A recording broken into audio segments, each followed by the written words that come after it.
안녕하세요. 토요미스테리 디바메이입니다. 2008년 7월 7일 오전 5시 30분 중국 상하이에 위치한 한 아파트에서 끔찍한 비명소리가 울려 퍼졌습니다. 그리고 곧 긴급신고센터로 전화가 걸려왔죠. 여기 제 친구가 피를 흘리고 있어요. 제발 빨리 좀 와주세요. 긴급한 상황 설명에 경찰은 바로 출동합니다.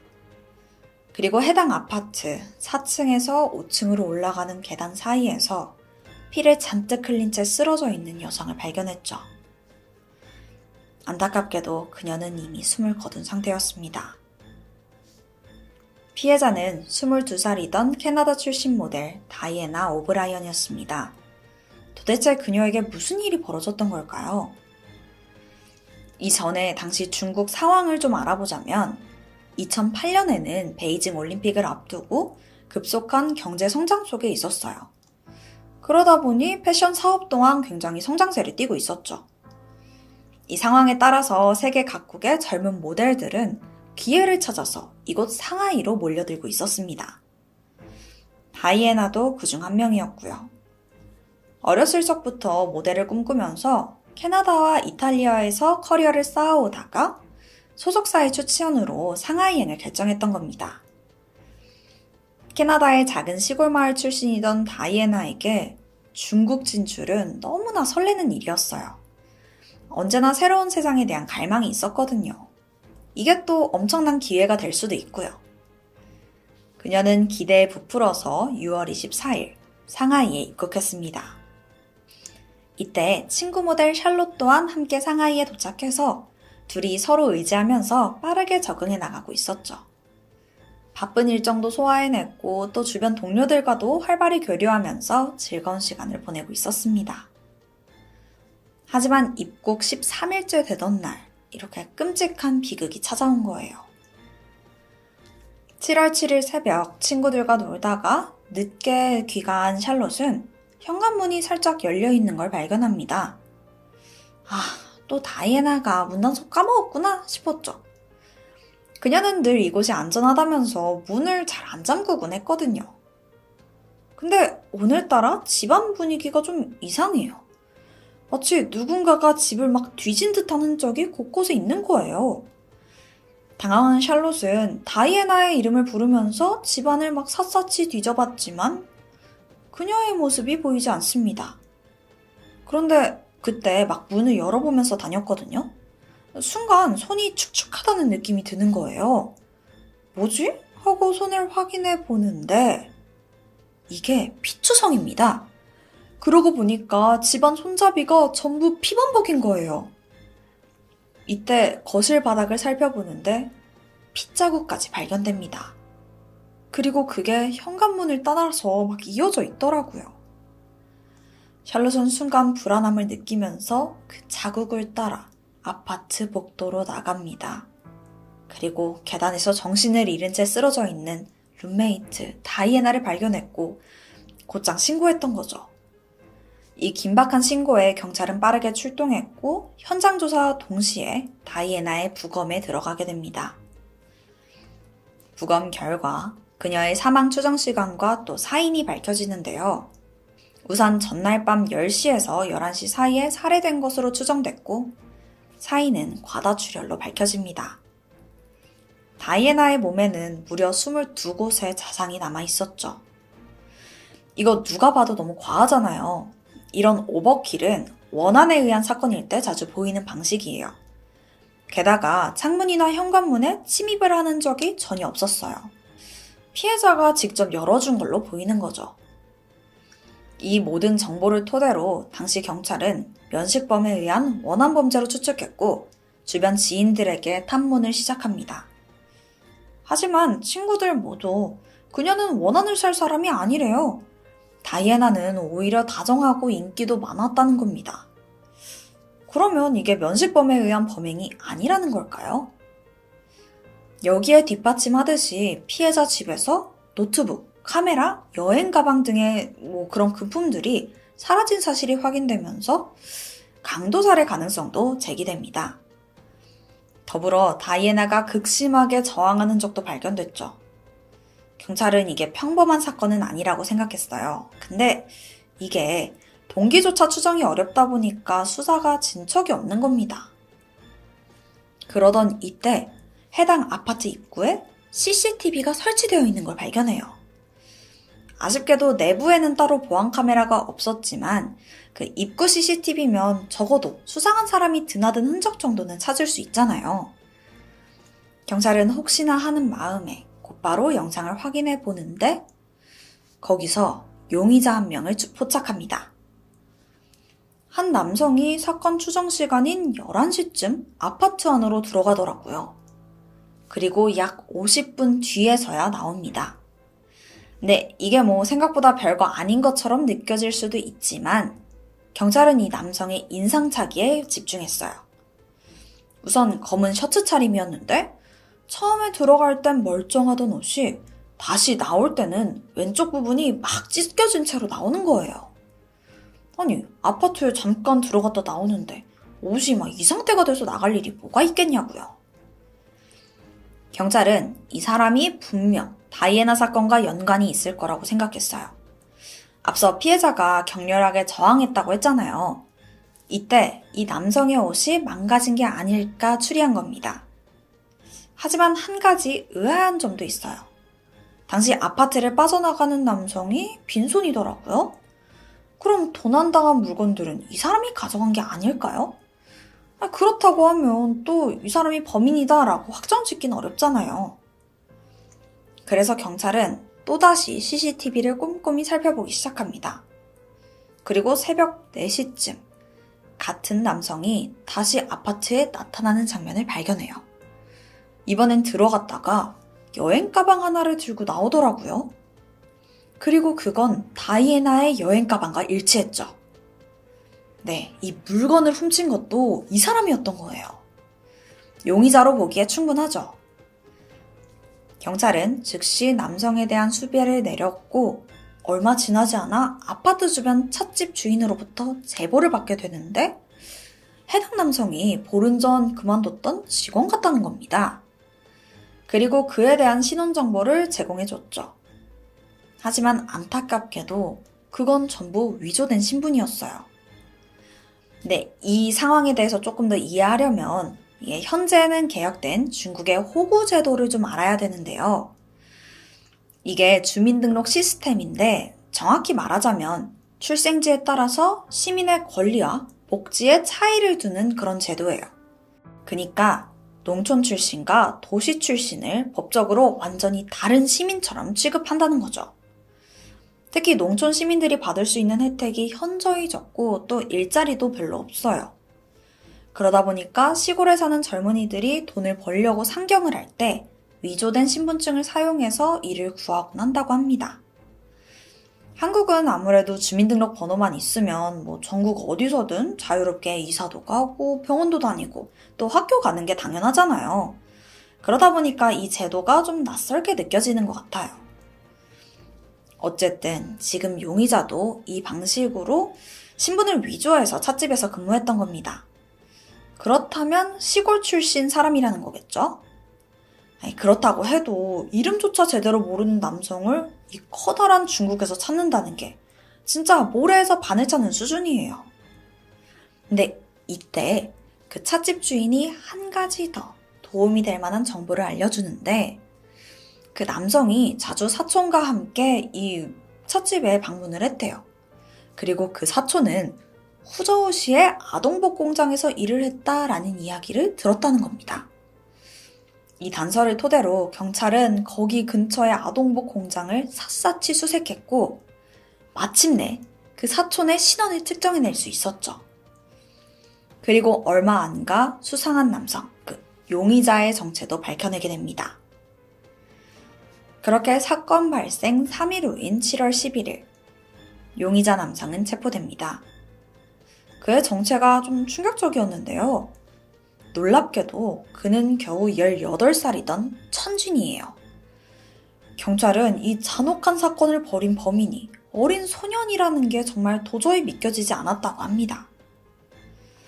근데 체포된 후에 그의 반응이 좀 특이해요. 바로 내가 그랬다. 막 순순히 자신의 범행을 자백하는 겁니다. 그리고 사건의 전말에 대해서도 그냥 술술 불더라고요. 대체 그는 왜 이런 끔찍한 일을 벌인 걸까요? 그 전에 이 천진이라는 사람에 대해서 좀 더 알아보자면 그는 작은 시골 마을에서 태어났어요. 하지만 학업에는 큰 뜻이 없어서 중학교 3학년 때 학교를 자퇴했고 16살 때부터 일을 하기 시작했다고 합니다. 그러다가 18살이 되던 해에 고향을 떠나서 상하이로 이주하게 된 거예요. 아무래도 시골은 일자리도 돈을 벌 기회도 확연히 부족했거든요. 더 나은 삶을 꿈꾸면서 상경을 하게 된 거죠. 하지만 아까 말했다시피 호구제도로 인해서 시골 주민은 도시에서 거주를 한다거나 취업을 하기는 되게 어려웠어요. 그래서 결국 신분증을 위조해서 찻집에 취직을 했던 겁니다. 이렇게 일만 구하면 모든 게 다 해결될 줄 알았어요. 하지만 자신의 행동이 발목을 잡게 되는데 알고 보니까 천지는 심각한 게임 중독이었던 겁니다. 그렇게 돈을 다 벌어서 전부 PC방 가는데 쏟아부었던 거예요. 그러다 보니까 돈을 모으기는커녕 월세를 내기도 빠듯할 수밖에 없었죠. 이 궁핍한 생활이 이어지니까 결국 안 되겠다 싶었는지 도시 생활은 접고 다시 고향으로 내려가야겠다 마음먹습니다. 근데 이때 문제가 생기는데요. 시골로 내려가려면 기차를 타야 되죠. 근데 차비조차 없는 거예요. 천쥐는 이미 이 도시 생활에 환멸이 났고 지금 당장 집으로 가고 싶었거든요. 진짜 어떡하지 막 머리만 뜯고 있다가 이게 돈만 있으면 해결되는 거잖아. 그의 머릿속에 정말 나쁜 아이디어 하나가 떠오릅니다. 근처에 한 아파트가 생각나는데 거기가 좀 보안이 허술하다고 소문이 나 있었거든요. 그럼 거기 가서 돈만 조금 훔쳐서 차비 정도만 훔쳐서 나와야겠다 생각했죠. 어쩜 이렇게 철없는 생각을 할 수 있을까요? 하지만 그의 머릿속은 그냥 집으로 돌아가야겠다라는 생각으로만 가득 차서 다른 생각을 할 틈도 없었던 거예요. 그렇게 7월 6일 늦은 밤, 천쥐는 사건 현장인 아파트 단지 안으로 들어섰습니다. 한층 한층 둘러보고 있는데 저기에 현관문이 열려서 빛이 새어나오고 있는 집이 하나 있는 거예요. 바로 그곳이 다이애나가 살고 있던 그 사건 현장이었죠. 그는 몰래 들어가서 돈만 조금 훔쳐나가려고 했어요. 근데 이때 다이애나가 방에서 나온 겁니다. 둘이 딱 마주친 거예요. 다이애나는 이때 영문도 모르고 그에게 영어로 막 웃으면서 뭐라고 말을 걸었어요. 하지만 천쥐는 영어를 전혀 알아듣지 못했고 그냥 들켰다는 점에 당황을 해서 빨리 돈이나 내놓으라고 막 소리쳤죠. 안타깝게도 다이애나도 중국어를 할 줄 몰랐습니다. 두 사람이 서로 대화가 전혀 통하지 않는 거예요. 이때 순간 천쥐는 경찰한테 신고하는 거 아닐까? 나 체포되는 거 아니야? 점점 불안해지기 시작합니다. 그리고는 목격자를 없애버려야겠다. 그러고는 주머니에 혹시 몰라 챙겨왔던 칼을 꺼내 갑자기 다이애나를 공격하기 시작합니다. 이때 그녀도 가만히 있지 않았어요. 두 사람 사이에 몸싸움이 일어났죠. 근데 아무리 격렬하게 제왕한다고 해도 칼을 든 괴한을 어떻게 이기겠어요. 다이애나는 안 되겠다 싶어서 그를 피해 계단으로 도망칩니다. 하지만 상처 입은 몸으론 한계가 있었어요. 천쥐는 곧바로 그녀를 따라잡았고 총 22차례나 흉기를 휘두르며 끝내 살해하고 맙니다. 그리곤 돈을 챙겨 현장을 빠져나왔죠. 그 후에 천쥐는 어딜 갔는지 아세요? 바로 PC방에 갑니다. 그러고는 다이애나에게서 훔쳐온 돈을 전부 게임하는 데 써버려요. 아니, 차비 부족해서 돈 훔친 거 아니에요? 또 기차표 낼 돈이 없는 겁니다. 이때 문득 그의 머릿속에서 다이애나 집에서 노트북이랑 카메라 같은 전자기기를 본 기억이 떠올라요. 그거 좀 팔면 돈 좀 될 텐데. 또다시 철없는 생각에 새벽 4시쯤 다시 사건 현장으로 향했고 노트북과 막 카메라 같은 금품을 챙겨서 여행 가방에 담은 후 그걸 챙겨 나오게 됩니다. 이게 그가 밝힌 모든 사건의 전말이에요. 근데 천전이 바로 잡히자마자 막 술술 불었잖아요. 자기가 했던 일을. 여기에는 이유가 있었는데요. 알고 보니까 사형을 피하려고 그런 거더라고요. 자신의 죄를 빠르게 인정하면 약간 감형을 받지 않을까 생각했던 겁니다. 하지만 워낙 잔혹했던 범행 탓에 그는 사형을 피할 수 없었고 2008년 11월 17일 최종 사형 판결을 받으면서 사건은 마무리됐습니다. 후에 밝혀진 사실인데 다이애나 또한 넉넉지 못한 삶을 살고 있었다고 해요. 중국에서 모델 일을 더욱더 폭넓게 할 수 있겠다라는 기대와 달리 그녀는 고급 클럽에서 위스키를 홍보하는 등의 행사에 배치됐고 여기에 좀 회의감을 느껴서 계약 포기하고 집으로 돌아갈까라고 고민을 하고 있었던 중이었죠.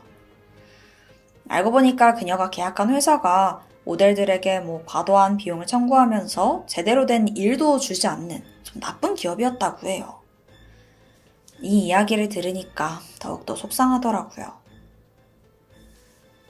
제가 준비한 스토리는 여기까지입니다. 저는 새로운 이야기로 다시 찾아올게요. 지금까지 토요미스테리 디바메이였습니다. 안녕, 토요미스테리 디바메이야. 오늘 사건 내가 여태까지 했던 것 중에 제일 충격적이거든? 자, 반전에 반전이야. 놓치지 말고 잘 따라와. 그럼 지금 바로 시작해볼게. 1998년 8월 31일. 이날은 별다를 것 없는 그냥 평범한 하루였어. 호주 로캠튼에 사는 제니 카와는 평소처럼 자신의 딸 나타샤 라이언을 학교에 데려다 줬지. 학교에 도착하고 나타샤는 엄마 뺨에 키스를 한 후에 사랑한다고 말하고 차에서 내렸었고 엄마는 딸이 학교에 들어가는 그 뒷모습을 보고 집으로 돌아갔다고 해. 근데 이게 딸의 마지막 모습일 거라곤 상상도 하지 못했어. 나타샤는 그날 실종되고 말았거든. 학교가 끝나고 한참이 지나도록 딸이 돌아오질 않는 거야. 처음에는 금방 오겠지 생각했어. 사실 나타샤가 종종 가출하곤 했었거든. 이게 그렇게 된 데는 이유가 있는데 어렸을 때는 부모님 사랑 가득 받고 자랐다고 해. 특히 그녀의 아버지 로버트 라이언은 나타샤를 정말 많이 사랑했지. 딸이 다른 애들보다 막 빨리 걸음마 떼는 거 보고 그리스퍼라는 귀여운 애칭을 주기도 했었었고. 하지만 나타샤가 10살 때 제니와 로버트는 이혼을 하게 돼. 그리고 엄마랑 함께 나타샤는 그 새아버지랑 같이 살게 됐지. 물론 엄마랑 그 새아버지도 아이를 정말 사랑하고 아꼈어.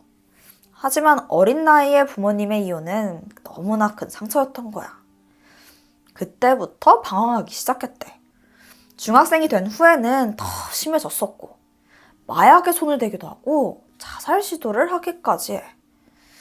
이렇게 혼란스러운 나타샤에게 힘이 되어준 사람이 하나 나타나는데 그건 바로 남자친구 스콧 블랙. 스콧은 나타샤보다 3살 많아서 21살이었어. 당연히 부모님 눈에는 그 딸 연애가 탐탁지 않았지. 미성년자 딸이랑 성인 남자랑 만나는데 누가 반기겠냐고. 가족들의 반대가 심해지니까 이때부터 나타샤가 가출을 하기 시작해. 다들 싫다고 하니까 남자친구랑 이게 조금이라도 같이 있으려고 집을 나갔던 거야. 첫 번째 가출은 1998년 7월. 나타샤가 강아지 산책 간다고 그렇게 나가고는 그대로 가출한 거지. 그리고 이틀간 집에 돌아오지 않았고 가족들은 경찰에 신고해서 곧장 스콧 찾아갔지? 그래서 나타샤를 금방 찾아왔어. 이 일로 스콧은 미성년자 납치 혐의로 87만 원의 벌금형을 받기도 했었대. 근데 이게 딱 한 달 전이거든? 게다가 실종 신고하고 이틀 후에 한 남성이랑 영화관에서 비디오 게임하고 차 타고 돌아가는 모습을 목격했다라는 목격담이 들리니까 그냥 또 스콧이랑 있나 보다 하고 좀 별 생각 없이 넘어갔던 거야. 근데 이 생각과는 다르게 몇 달이 지나도 딸이 돌아오지 않아. 이제는 슬슬 이상하다 생각하게 됐어. 시간이 지날수록 엄마 제니는 큰 불안감에 휩싸이게 돼. 그래서 경찰이랑 같이 스콧한테 가서 나탈리 어디 있는지 아냐? 몇 번을 물어봤는데 자기는 모른대. 자기도 너무 찾고 싶다 막 이러는 거야. 결국 엄마는 언론과 인터뷰를 통해서 나타샤에게 제발 돌아와달라고 울면서 이야기하기도 했지. 그러니까 가출이라고 생각했던 거야. 하지만 그 이후로도 딸에게는 아무런 연락은 없었어.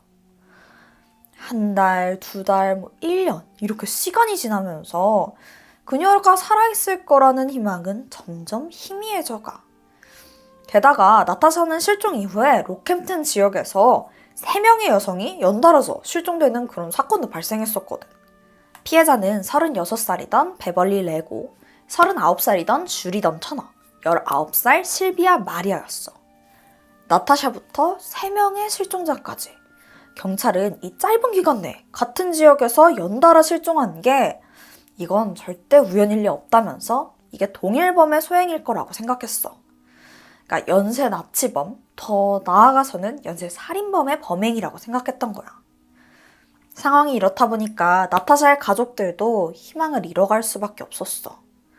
이런 마음을 아는지 모르는지 시간은 속절없이 흐르게 돼. 그러던 1999년 4월 22일 로캠튼 지역의 한 초등학교에 다니던 9살 케일라 스카인 하츠는 학교가 끝나고 혼자 집으로 걸어가고 있었어. 케이라는 항상 똑같은 길로 등하교를 했었거든. 평소처럼 가고 있던 그때 누군가 케이라의 등 뒤에 접근한 거야. 아이의 뒤통수를 가격해서 기절시켰고 아이를 차에 태우더니 그대로 사라지게 돼. 안 그래도 실종 사건에 민감했던 경찰들은 빠르게 수색에 들어갔지. 수백 명의 자원봉사자들 그리고 경찰들이 샅샅이 찾아봤지만 어디에도 아이의 모습은 발견되지 않았어. 그래도 지역 주민들 모두 이 사건에 엄청 관심이 많았거든. 나치범에 대한 목격담이 계속 들어왔다고 해. 경찰은 그 진술들을 토대로 빠르게 용의자를 추리해 나갔지. 그러다가 딱 수상한 한 남자를 찾게 되는데 그 사람은 로캠튼 지역에 살던 레너드 프레이저. 알고 보니까 전에 그 강간 사건으로 실형을 받은 적도 있더라고. 당연히 경찰은 그가 범인이라고 추정했고 납치수단으로 추정되는 그의 차를 압수수색하게 되는데 와, 여기서 진짜 대박 증거 찾게 돼. 트렁크에서 혈흔이 발견된 거야. 이때부터 레너드를 강하게 압박했고 끈질긴 수사 끝에 결국 자신의 죄를 실토하면서 케이라 시신이 유기된 장소를 자백했지. 레너드는 케이라 사건으로 다시 한번 감옥에 갇히게 돼. 그런데 경찰은 그가 이 사건뿐만 아니라 나타샤랑 또 연달아 발생한 3명의 실종에도 연관이 있다고 생각했어. 처음에는 레너드도 자기는 진짜로 다른 실종 사건하고는 관련이 없다라고 부인을 했지. 그러면서 나타샤가 동네 어딘가에 숨어 살고 있는 게 분명하다 뭐 이런 엉뚱한 얘기를 하는 거야. 경찰은 그에게 자백받기는 글렀다 싶어서 다른 방법을 생각해내게 되는데 레너드랑 같이 복역 중이던 다른 수감자를 매수해서 그에게 자백을 이끌어내기로 해. 경찰은 당시 사기죄로 복역 중이던 앨런 퀸에게 만약 그 레너드의 자백을 이끌어내면 너 감형해주겠다라고 약속하면서 녹음기를 쥐어줬지. 그때부터 앨런은 레너드랑 끊임없이 대화를 하면서 스스로 자기의 그 범행을 자랑하도록 자극하게 돼. 레너드는 당연히 이 사실 모르니까 결국에는 신나서 막 자랑을 하는데 내가 걔들 어떻게 죽인 줄 알아? 베벌리랑 줄리 그년들은 속옷으로 목 졸라 죽여버렸고 실비야 걔는 통나무로 패 죽인 거야. 그리고 또 누구더라? 나타샤? 걔는 영화관에서 처음 만났는데 이 멍청한 년이 집에다 태워다 준다니까. 차에 타는 거 있지? 그래서 때려 죽였어. 이거 진짜 미친 거 아니야? 이 모든 내용은 전부 녹음됐고 레너드의 범행은 낱낱이 밝혀지게 돼. 빠져나갈 수 없는 이 증거에 레너드는 유죄를 인정할 수밖에 없었어. 자, 그럼 늦었지만 이제라도 시신은 찾아야 되잖아. 어떻게 처리했는지 물어봤더니 전부 연못에 던져서 유기했다고 하더라고. 그의 진술을 따라서 해당 연못에 대해서 대대적인 수색을 벌였어. 그리고 거기서 베벌리, 줄리, 실비아 이 셋의 시신은 발견했지만 나타샤의 시신만은 나오질 않는 거야. 결국 그녀의 사건은 시신 없는 살인 사건으로 기소되게 돼. 나타샤의 가족들은 그녀가 사라진 지 3년이 지난 2001년이 되어서야 나타샤의 장례식과 또 추도식을 치를 수 있었어. 연쇄살인마 레너드 프레이저가 체포되면서 깔끔하게 해결될 것만 같았던 나타샤 실종 사건은 2년이 지난 2003년 갑자기 큰 반전을 맞이하게 돼. 때는 2003년 4월 21일. 이날은 레너드의 재판이 있는 날이었어. 나타샤 사건을 포함한 총 5건의 살인사건에 대한 재판이었지. 그날 법정에는 유족들과 또 나타샤의 가족들도 다 참석했었었고, 한참 재판이 진행되는데 이때 경찰관이 나타샤 아빠 로버트를 조용히 불러내더래. 그리고는 믿을 수 없는 이야기를 전해주는 거야. 당신 딸 나타샤가 발견됐어요. 로버트는 드디어 딸의 시신이 발견되었다고 생각했지. 그런데 경찰이 갑자기 전화를 건네더라고. 엥? 그러면서 하는 말이 더 당황스러워. 이 사람이 나타샤가 맞는지 확인을 해달래. 아니, 이게 뭔 소리지? 로버트는 대체 이게 무슨 상황인지 전혀 이해가 가질 않았어. 그래서 얼떨떨한 기분으로 우선 그 전화를 받았는데 한 여성이 말을 하더라고. 아빠. 로버트는 그 자리에 주저앉을 수밖에 없었어. 수화기 너머로 들렸던 그 목소리는 분명 자기 딸 나타샤였거든. 로버트는 그녀가 진짜 내 딸이 맞는지 확인하기 위해서 어린 시절 별명을 기억하는지 물어봤대. 그랬더니 아빠 저예요 그라스퍼. 너무 사랑해요. 진짜 죄송해요. 잠시 뒤 증인이 법정으로 천천히 걸어 들어와. 그 증인의 얼굴을 본 모든 사람들은 귀신을 본 것처럼 경악할 수밖에 없었지. 그녀는 바로 5년 전 로버트한테 살해당했던 나타샤. 그녀가 버젓이 살아서 걸어 들어오는 거야. 사람들은 이게 무슨 일인가 그녀의 이야기를 들으려고 다 숨지키고 있었지. 근데 나타샤가 하는 말이 너무나 충격적이었어. 사실 자기는 레너드를 본 적조차 없다는 거야. 5년 전 실종된 그때부터 지금까지 남자친구 스콧 블랙과 함께 살았고 레너드는 본인, 그러니까 나타샤 살인사건에 대해서 무죄라고 증언하더라고. 그러면서 자신의 잘못에 대해서 이야기하는데 가족들과 대중들에게 막 눈물을 흘리면서 용서를 구해. 하지만 법정의 모든 사람들은 진짜 너무 혼란스러웠어. 지금 상황을 받아들이는 것조차 너무 어려웠지. 아니 지금 이렇게 이야기하는 나도 너무 당황스러운데 가족들은 오죽했겠냐고. 자, 나타샤가 말한 그 자신의 실종 사건에 대한 행적은 이랬어. 1998년 8월 31일 어머니 차에서 내려서 학교로 가는 척 연기를 한 뒤에 발걸음을 돌려 스콧의 집으로 간 거야. 이때부터 두 사람은 함께 살기 시작한 거지. 스콧은 딸의 행방을 물어보는 가족들과 경찰들에게 자긴 전혀 모른다고 태연하게 거짓말했고 그녀를 숨겨줬어. 이전에 가출을 통해서 괜히 돌아다니다가 막 사람들한테 걸릴 수 있다 이걸 알게 된 거야. 그래서 두 사람은 철저하게 집 안에서만 지냈다고 해. 나타샤는 집에서 모든 커튼이 닫히고 생활하면서 요리도 하고 인터넷에서 공부도 하고 평범하게 지냈었고 가끔은 사람들 눈 피해서 한밤중에 밖에 나가서 같이 산책을 즐기기도 했었었대. 근데 이게 숨어 산 게 5년이야 5년. 스콧집에서 그 5년 중에 한 번쯤은 손님이 오긴 했었을 거 아니야. 어떻게 한 번을 안 걸린 걸까? 이게 또 사람들이 집에 오잖아? 그러면 스콧방에 그 북박이장이 있었었거든? 거기에 나타샤가 숨어가지고 숨죽인 채 있었었대. 심지어 그 와중에 같이 로캠튼으로 이사를 오기까지 했었어. 그리고 그 위치는 엄마 제니의 집과 불과 1km 정도 떨어진 거리였지. 그러니까 바로 코앞에 있었던 거야. 아니 대체 왜 이렇게까지 필사적으로 숨은 거냐고. 이게 도무지 이해가 안 가잖아. 사실 처음에는 그냥 단순 가출이었대.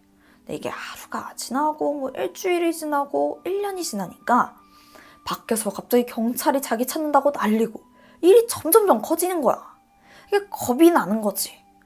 정신 차리고 보니까 자기는 연쇄살인범의 피해자가 되어 있었고, 그래도 가족한테만큼은 나 살아있다 말해야겠다 싶어서 진실을 밝히기 위해 몇 번이나 용기 내서 부모님한테 전화를 걸었지만 도무지 입이 안 떨어져서 그냥 아무 말도 못하고 전화를 끊고 그랬었대. 레너드가 살인 혐의로 체포돼서 기소가 됐다는 소식을 들었을 때는 가족들이 자기 살아있는 걸 알고 찾기 위한 작전? 그 정도로 생각했다는 거야. 근데 이게 진짜 자기는 살인범 피해자가 되어 있었었고 또 레너드의 재판이 다가올수록 자기 거짓말이 점점 커질 것만 같아서 양심의 가책을 느꼈다고 해. 결국 레너드의 재판이 있기 약 3주 전인 2003년 4월 2일 나타샤는 셀리라는 가명을 이용해서 아동 상담 서비스 헬프라인에 전화를 걸었다고 해. 한 남성이 자기를 죽였다고 억울하게 누명을 써서 재판을 받게 됐다는 그런 믿기 힘든 이야기를 한 거지. 근데 다행히 상담사가 직감적으로 이 전화가 예사롭지 않다라고 생각했고 그녀가 나타샤일 거라고 추측했었대. 그리고 곧장 경찰에 신고했었던 거지.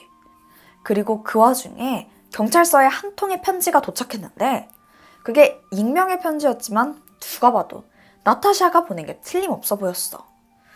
왜냐면 그 안에 나타샤는 살아있고 잘 지내고 있어요 라고 적혀 있었거든. 자, 이 주소를 추적해서 드디어 경찰이 나타샤를 찾을 수 있었던 거야. 처음에 경찰이 도착했을 때 집안에 아무런 인기척도 없었어. 결국 강제로 진입해서 집을 수색했고 침실 북방이장 안에 웅크리고 숨어있던 나타샤를 발견한 거지. 와, 이게 근데 이게 뭐야? 무슨 영화도 아니고 상황이 너무 당황스럽잖아. 나타샤는 이 사건 이후로 대중들한테 많은 질타를 받게 됐어. 물론 그녀가 살아있다는 건 너무나 기쁜 일이지. 하지만 그 오랜 시간 동안 많은 사람들을 속이고 또 고통을 겪게 한 것도 사실이야. 그리고 이 사건을 통해서 호주의 사법 시스템도 완전 바뀌었다고 해. 이 일을 계기로 시신이 없는 살인사건은 해결하기가 더 까다로워졌다고 해. 원래도 시신 없는 살인사건은 유죄로 끌어내기 되게 어려운 그런 케이스였는데 나타샤 사건을 통해서 피해자가 살아있을 수도 있다는 가능성을 진짜 딱 단적으로 보여준 거잖아. 이후에 다른 재판에서도 이 가능성을 무시할 수 없었던 거야. 근데 우리도 이렇게 혼란스러운데 나타샤 어머니, 부모님은 얼마나 충격을 받았겠어. 그녀는 사라진 딸이 자기 집 근처에서 살고 있었다는 것과 그 오랜 시간 동안 내가 애타게 찾았는데 연락 한 통 없었다는 게 큰 충격과 딸에 대한 실망을 받았다고 해. 처음에 나타샤한테 진짜 참을 수 없는 분노가 느껴져서 진짜 지옥에나 떨어졌으면 좋겠다 라고 생각했을 정도였어. 하지만 부모 마음이 그럴 수가 없지. 나타샤 얼굴을 본 순간 그 모든 마음이 싹 가셨다고 하더라고. 그냥 딸을 다시 안아볼 수 있다는 그런 사실에 너무 기쁠 뿐이었지.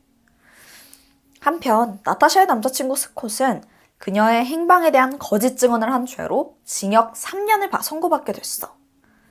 스콧이 징역을 사는 동안 나타샤는 센트럴 퀸즐랜드 대학교의 간호학을 공부했고 또 지금은 간호사로 일하고 있다고 해. 아니 근데 이건 그냥 내 생각인데 나타샤도 뭔가 벌 받아야 되는 거 아니야? 어쨌든 가족들이 기뻐했다면 다행인 거지만 난 잘 모르겠다 진짜. 어쨌든 스콧 석방 이후에 둘은 다시 만났고 정식적으로 결혼식을 올렸다고 해. 그 후에 3명의 아이까지 낳고 행복하게 지냈었고 현재 나타샤는 모든 언론과 대중의 관심에서 멀어져서 북박이장의 소녀 나타샤가 아닌 타시 블랙이라는 이름으로 새로운 삶을 살아가고 있대. 그나저나 그 연쇄살인범 레너드의 재판 결과도 궁금하지? 그는 2003년 4월 30일 나타샤를 제외한 4건의 살인사건으로 종신형을 선고받았다고 해. 그래도 모든 일이 잘 해결돼서 너무 다행이지? 근데 나 진짜 이게 제일 충격적인 사건이었던 것 같아. 너무 당황스럽기도 했고. 여러분은 어땠어? 생각 댓글에 많이 남겨줘. 지금까지 토요 미스테리 디바베이. 우린 다음 영상에서 다시 만나.